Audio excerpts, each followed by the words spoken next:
بسم الله الرحمن الرحيم وإذ قلتم يا موسى لن نصبر على طعام واحد فادع لنا ربك يخرج لنا مما تنبت الأرض من بقلها وقثائها وفومها وعدسها وبصلها قال أتستبدلون الذي هو أدنى بالذي هو خير اهبطوا مصرا فإن لكم ما سألتم وضربت عليهم الذلة والمسكنة وباءوا بغضب من الله ذلك بأنهم كانوا يكفرون بآيات الله ويقتلون النبيين بغير الحق ذلك بما عصوا وكانوا يعتدون. اول سپارہ دا سورة البقرہ آیت نمبر دے 61 نمبر 61 نمبر آیت تے د بنی اسرائیلو اغا تذکرہ روانه وا. اصل مقصد د دې آیاتونو مدک دی چې د نبی علیہ الصلوۃ والسلام په زمانہ کې کم بنی اسرائیل يهودو ندویتا هغه د خپل پلار نیکونو هغه یاداش ور یادولو چې تاسو پلار نیکونو سکړی دي. یو طرف ته د الله تعالی څومره انعامات او بل طرف ته د هغه هغه نافرمانیانه دي چې کله وادي تیه میدان کې وو بحر قلزم نه اخوال لاړل نو التدویت الله تعالی د سوري تنظیم وکړو دغه رنګ د خوراک تنظیم فری خوراک به ورته دوه ټیمه خوراک به ورته ملاوي ده داسي کیر او پیرنی به ورته ملاوي ده مړزان به ورته ملاوي ده تیار بغیر د سخوارینا بغیر د پیسونا او ماخام کې به مرتدغه خوراک ملاوي ده دوه ټیمه خوراک فری کاته کې به ورته ملاوي ده بغیر د پیسو او منډي ترړینا. خو په هر حال د دوی اغه طبيعت داسې دی د يهودو چې دا خبيث قوم دی او نافرمانه قوم دی. هر څومره احسانات چې ورسره وکي دا احسان فراموش خلق دي. نو چې کله دوی تر تیار خوراک ملاوي ده نو دوی په هغه باندې شکر ونويستل. نو موسی عليه السلام نه مطالبه وکړه و اس هغه وخت قلتم چې تاسو ویل اے بني اسرائیلو یا موسی اے موسی لن نصبر هرگز صبر نکو مونږه علی طعام واحد پاغه یو قسمه خوراک باندې دومره نافرمان مخلوق وې داسې شو سحر او بیګاره تم دغه کیرو پیرنی د مړزان دی ملاویږي بلکې بس دام ډیرو خړل. نو فدعو لنا دعاو که زمونږ د پاره ربک د خپل رب نه ای موسی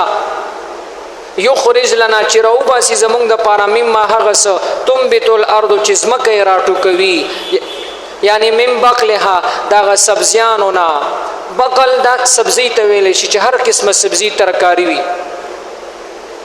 وقصائها او اغترا یعنی موږ ورته بادرنګ وایو اصل کې دا بادرنګ او ترا لګ لګ فرق پکې وي شکل صورت سره نور یو سیز دی.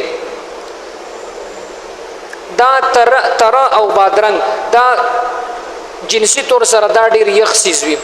روایتو کې راځي چې کله پیغمبر علیه الصلاۃ والسلام کجوري او خړلې نو ور سره به دغه بادرنګ او ترا دا به خړله. یو روایت کې راځي تفسیر ذخیرۃ الجنان لیکلي چې پیغمبر علیه الصلاۃ والسلام لچا دغه ترا او دغه بادرنګ دا سيزونه راوړل دا یخوي. نو پیغمبر علیه السلام کجوري مرو وختل چې دا خوراک یو کو ورپسې کجوري خړلې او به و فرمایل چې دا د دوانو هغه ګرمایش او یخواله دا دوانه برابر شي یو سیس ډیر ګرم بل یخوي. وفومها او اغه اوګه یعنی مونږ ته اوګي پکار دي سبزیانه پکار دي دا بادرنګ دا سيزونه پکار دي وعدسها او اغه د منصور دال عدس اصل کې دا د منصور دال ته ویل شي دا منصور دال چې کم سره وي خو دې نه علاوه اوس عدس عربی کې هر قسمه دال ته ویل شي زموږ د پاره دال پکار دي وبصلها او پیاز زموږ د پاره پکار دي کلیوالا غزمیدار خلکو ټول عمر د غلامۍ تیر کړي غلامۍ نو دوی ته د بادشاهانو خوراک نه هضمېدو چې دوی ته د بادشاهانو په شان فری خوراک راتلو مړزان ورته میلاوېدل هغه کیر به ورته میلاوېدل پیریانانې به ورته میلاوېدلې چې نو ورته الله برابر کړي وا خو لہذا طبيعتي طور سره دا نافرمانه قوم نو دي نافرمانی وکړه چې اے موسی ته د خپل رب نه زمونږ د پاره دک سيزونه وغواړه دا سبزیان وغواړه نو الله ورته قال الله فرمایل اتستبدلون آیا تاسو بدلوي الذي هغه هو ادنى چې غډیر بیکار سيزونه دي بالذي په مقابله د هغه سيز کې هو خیر چې غډیر بهتر دي بهتر دا دی یو خو پستاسو پیسې نه لګي او په دې سيزونو بستاسو پیسې لګي ځکه زمکه باخلي زمکه د پاره به د اوبو تنظیم کوي او به زمکه بخړوبوي او به ولا د کم زین راوړي دا خو صحرا ده دغه رنګ تخم باخلی د پیاز او د اوږي او د دې تری او د دې سبزیانو تخمونه اخیستل خرڅول او سفرونه کول دا خو دومره آسان کار نه دی نو تاسو دومره هغه سختۍ برداشت کوئ او هغه خوراک چې تیار میلاویږي کور څنګه چې راوځي بهر نو درته بالکل په پلیټونو کې تیار مړزان پراته د کرنګي هغه کیر او پیرنی پراته تاسو دا بدلوئ نو تاسو ډېر کم عقل قومي نو چې کله دوی دا نافرمانی وکړل نو الله ورته اهبتو تاسو کوشي مصرن هغه خار تا د وادي تین ورته دي تی ویل تاسو ردی خار نوزي بس ځان لچرتا ځان لزه برابر کې او کوي ری وي فإن لكم پس بشکوي واستاسو د پاره ما هغه سوالتم چې تاسو سوال کوي نو تاسو چې سوالي دا بس تاسو د پاره ملاويږي نو هغه خپل فری راشن چې دې ته ملاو دا هغه په ځان باندې بند کړو نو الله فرمای وضربت او په دې باندې ولګولې شو عليهم په دې باندې مسلط کړل شو په دې يهود او په اسرائيل باندې الذلت او غذلت او رسوایی ځکه چې یو سړی د الله ملمستیا قبول نه کی نو دا ډیر هغه خبيث قوم وي نو دی باندې هغه ذلت مسلط شو والمسکنه او هغه مسکنه مسکینی یعنی غریب او فقیر خلق شو ځکه چې د خوراک تیار خوراک نه لړل وختلو په پیسو باندې خوراک سکا غستل دي سره پیسې چرتوي وبا او دی وګرځیدل بغضب په غضب من الله د الله د طرفه د الله د طرفه دی په غضب باندې اخته شول مونږ په سورې فاتحه کې ویلو غیر المغضوب علیهم یعنی هغه چې غضب په شوی دی نو مونږ الته ویلو چې دینه مراد يهود او اسرائیل دي نو دلته په هغه زی دلته راغلي دي چې یعنی هغه دوی باندې الله غضب کړی دی نو دوی باندې ښکارا د الله غضب رااله ذالک دا دوی دا نافرمانی زو وکړل به انهم بشک دوی کانو یکفرون انکار به کول به آیات الله د الله د آیاتونو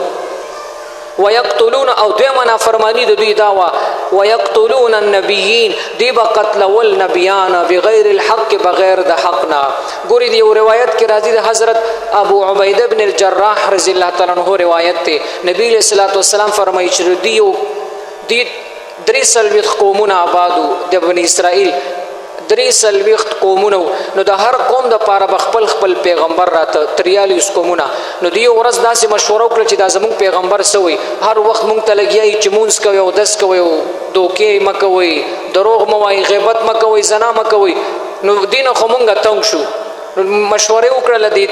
درې سلويخت قومونو مشوره وکړه چې دا سکار به وکړي چې کله سحر نور راوخیږي نو هر قوم خپل پیغمبر په شهادت باندې ورسي دي ظالمانو هم د کارنګ مشوره وکړه سحر چې راوخته نو خپل قوم پیغمبر پسې راوته احتجاج وکړو پیغمبر یې گیر کړ او هغه په شهادت باندې ورسول نو په یو ورځ باندې د نور دراختلو نه پس د زوال نه وړاندې ګنټه دوه کې دي درې سلويخت پیغمبران په شهادت باندې ورسول او 170 صحابه یعنی هغه د پیغمبرانو په نقش قدم چې کوم وارثان دغه هغه په شهادت باندې ورسول نو دی هغه پیغمبران بقتلول ډیر پیغمبران حضرت یحیی علی السلام دی بنی اسرائیل کې راغلی دی په قتل شهادت باندې رسول دغه رنګ حضرت زکریا علیه السلام ډیر پیغمبران ذالک دا په دی وجه باندې بما عصوا چې دینه فرمانی کړي وا وکانو او دیو یعتدون هغه د حد نه تجاوز کوونکی دی آیت کې یو ټکی راغلی دی وفومها اوګه دی غختله نو د اوګه پیاز اک سيزونه چې داغي سړی اوخره د خلینه بدبوې زی کنه نو هغه سیس چې سړی اوخري هغه به ګوري جمعه ته ناراضي یعنی جمع ته به ناراضي چې مسلمانانو سره په یو صف کې ودرېږي پیغمبر علیه الصلاۃ والسلام یو ځل ناستو درستخان باندې چا سلاد راوړل په سلادو کې دا وګوا نو پیغمبر علیه السلام ټول خوراکو کو دی وګلې ګوتې ور نه وړي نو صحابو ته تاسو کو چې دا الله رسوله تاسو خدا وګونه خوړله ولی دا حرام ده که حلال ده نو پیغمبر علیه السلام ورته فرمایي چې نه دا وګه دا حلال ده کوم شی چې الله حلال ګرځول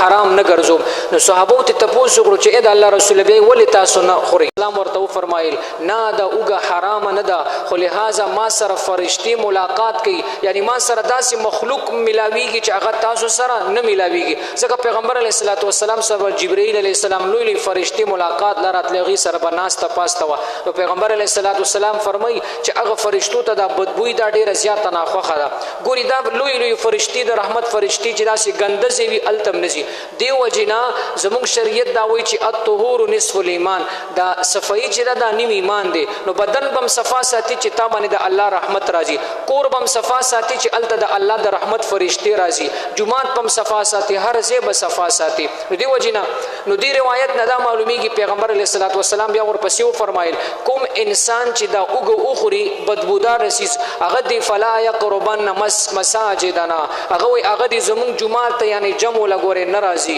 نو پیغمبر علیه السلام د سړی منع کړی دی خو دې یو خبره ده یو سړی څنګه اوګه اوخوري یا پیاز اوخوري او خله کنګال لکی او ټیم پکې نه ډول ډایرک جمعات ته راځي نو دا سړی منع ده دا جمع لا ناراضي ځکه دلته تو ولاړ په دې جمعات کې خوري رضایت فرشتي وي په لکونو فرشتي د الله وی د رحمت فرشتي وي مسلمانانو سره په جمع ولاړ وي سم داسي وي ګوري مسلمانان څوک چې دعاګانې کوي دا فرشتي الله ته سوال کوي چې الله د مسلمان دعاګانې قبول کړي دا ځان له موضوع ده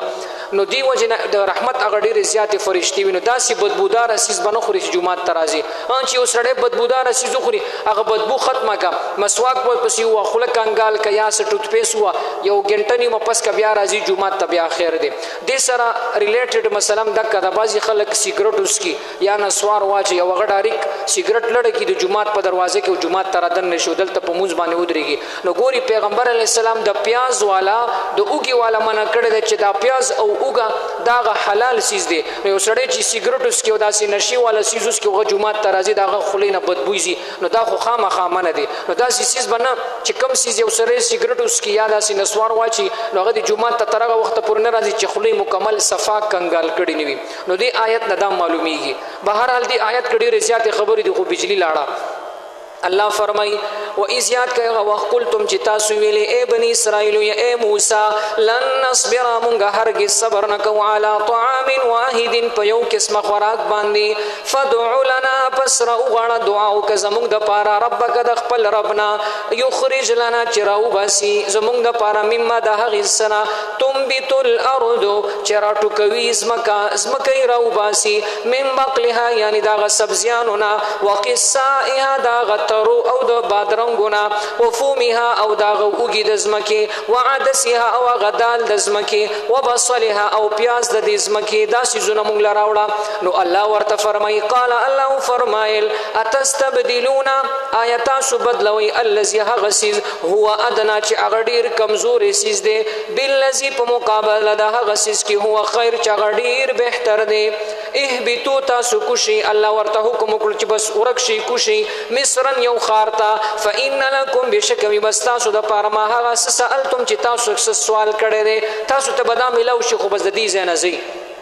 وضربت الله مسلط کړل شو علیه په دی باندې الذلت اغذلت رسوایی والمسکنت او مسکنت مسکینی غریبی په دی باندې مسلط شولا وباء بغضب اوسم د يهودو ګورې خپل سیز نشته رداسي اوسم د مسلمانان ور سره مثال د غي پروډکټ خلی اغي سیزونه جوړ کړي دي مسلمانان ته خلی د عربونه د مسلمانانو د فند اغي تزیه او هغه د مسلمان خلاف استعمالي نو د غي خپل هیڅ هم نشته نو دوی باندې الله فقر او مسکینی مسلط کړي دا وبا او دی وګرځیدل بغضب د الله په غضب سره من الله د الله د طرفه د الله په غضب باندې دی اختشول ذالک غضب ستوي یعنی د الله غضب ویل شي د الله د رحمت نه لری کیدل نو دی د الله د رحمت نه ډیر لري دي ذالک دا پدی وجبان بانهم بشکدوی کانوا یکفرون چې دی با انکار کوله بیاات الله دا الله د آیاتونو کم آیت حکم بچراغ دی با اغه منل ويقتلون النبیین او دی با قتل ول اغه پیغمبران نبیان بغیر الحق بغیر دنا حق په حق وجل دا پدری قسم دی ور دین علاوه دریو قسمونه علاوه قتل کول دا لوی ګناه ده یو چې وسړی را پاسي په ناحق یو بل سړی قتل کی نو دغه قاتل ته قتل ولې شي د قصاص په بدله کې یعنی شرعي طور سره کیس په واچ دغه سړی قتل کول شي ځکه دې سړی بل سړی بی ګناه وجل دی نو د قصاص په مقابله کې یو سړی وجل دا په حق باندې د شریعت د اجازه ورکړي دویم چې کوم یو هغه سړی چې مرتد شي من بدل دینه فقتلوه څوک چې هغه دین بدل کی یعنی اسلام نه واوړي او مرتد شول وو مسلمان خو اوس مسلمانی پرې غوستله مسلمانی پرې غوستل یعنی د قران نه انکار وکړو یا د قران بی عزتی وکړه یا د نبی له صلوات و سلام ګستاخی وکړه یا د دین سیزونو پورې خندا وکړه جمعات پورې پګړی پورې یا د مثال قران پورې مسجد پورې مدرسې پورې ګیره پورې خندا چا وکړه نو دغه سړی د دین نوزي د دې قتل ول جایز دي د ته مرتد ویل شي دویم دغه دریم نمبر یو شادي شوده سړی را پاسي زناو کی نو دا غیم د شریعت د قتلولو اجازه ورکړي د دې دریو قتلونه علاوه نور په هر معمولی خبره باندې پس مکه باندې قتل کول یا مثال په یو کیس باندې په حق باندې ګوري د قتل اجازه نشتا ذالک دا پدی وجبان به ما سعودینا فرمانو وکانو ادیو یعتدون د حد نه تجاوز کوونکیو